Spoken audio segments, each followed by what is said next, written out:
Herkese merhaba arkadaşlar. Bugün Manisa'nın kalbinde hem doğayla hem de tarihle iç içe unutulmaz bir keşfe çıkıyoruz. İlk durağımız doğanın sanat eseri gibi şekillendirdiği arkamda görmüş olduğunuz Kuladokya. Ardından Kula Jeoparkı'nda volkanik izleri takip edeceğiz. Tarihi Kula evlerinde Osmanlı dönemine ışınlanıp yolculuğumuzu Lidya Krallığı'nın başkenti Sardes ve Artemis Tapınağı ile tamamlayacağız. Hazırsanız birlikte keşfetmeye başlayalım mı? Hadi gelin birlikte gezelim.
Kuladokya, Türkiye'nin Manisa iline bağlı Kula ilçesinde yer alan ve doğal oluşumlarıyla dikkat çeken bir jeolojik alanıdır. Bölge, şekil ve görünüm olarak Kapadokya'daki peri bacalarına benzediği için halk arasında Kuladokya olarak adlandırılmıştır. Asıl adı Kula Volkanik Jeoparkı veya Kula Peri Bacalarıdır.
Kuladokya, volkanik tüflerin zamanla yağmur ve rüzgarla aşındırılmasıyla oluşmuştur.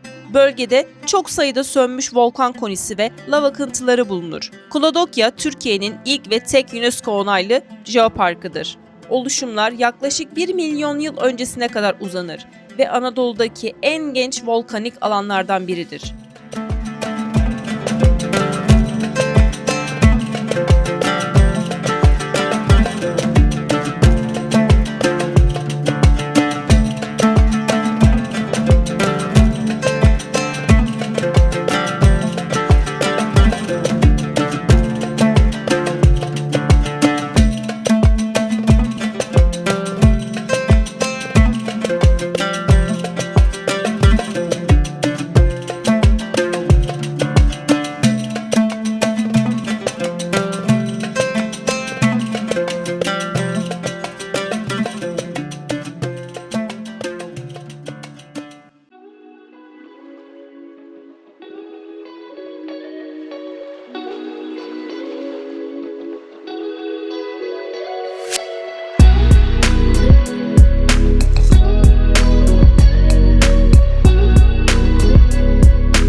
Kula ilçesinde yer alan bu tarihi evler Osmanlı dönemine ait mimari özellikleri yansıtan mimari yapılardır.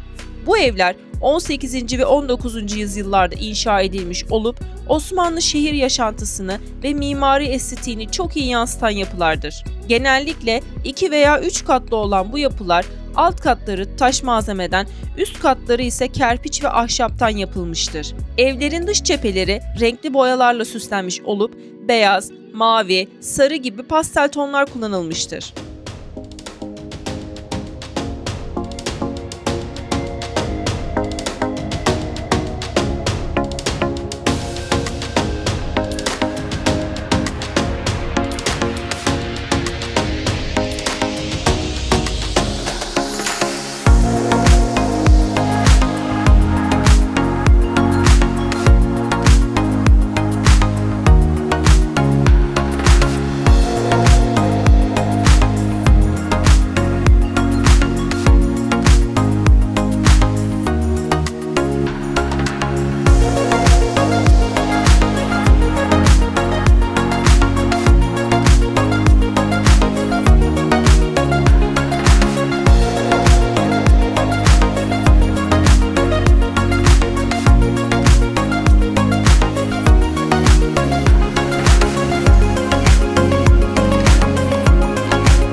Sardes, Manisa'nın Salihli ilçesi sınırları içinde Gediz Nehri'nin güneyinde yer alır. İzmir'e yaklaşık 90 kilometre uzaklıktadır. Sardes, antik çağda Lidya Krallığı'nın başkentiydi. Milattan önce 7. yüzyılda hüküm süren Kral Gegis ve sonrasında Kral Koraysis ile tanınır. Paranın ilk basıldığı yer olarak bilinen Sardes, tarihte önemli bir yere sahiptir. Lidyalılar elektron adı verilen altın, gümüş karışımı madeni kullanarak ilk madeni parayı burada basmışlardır.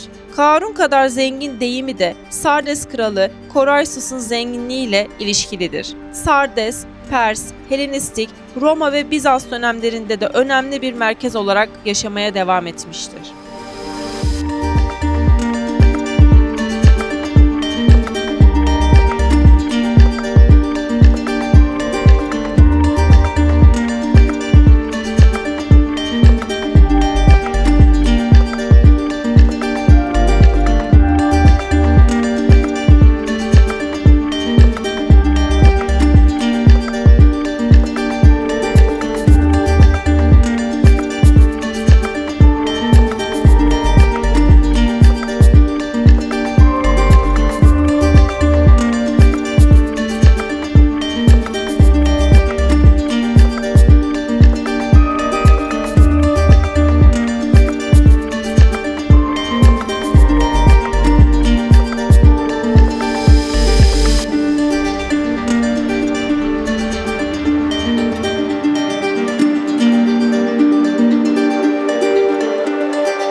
Artemis Tapınağı M.Ö. 3. yüzyılda Helenistik dönemde başlamış olup Roma İmparatorluğu döneminde tamamlanmıştır. Tapınak tanrıça Artemis'e adanmıştır. Roma döneminde tapınağın bazı bölümleri imparator kültü olarak kullanılmıştır. Tapınak, antik dönemin en büyük Artemis tapınaklarından biridir. 100 metre uzunluğa yakın olan tapınak devasa ölçüleriyle dikkat çekiyor. Günümüzde ayakta kalan dev sütunlar yapının ihtişamını hala yansıtmaktadır.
Bugün Manisa'nın keşfedilmeyen yerlerini sizler için keşfettik. Eğer bu videoyu beğendiyseniz beğen tuşuna basmayı, videoya yorum yapmayı ve kanalımıza abone olmayı unutmayın. Bir sonraki keşif dolu yolculuğumuzda görüşmek üzere. Hoşça kalın. Hoşça kalın. Hoşçakalın.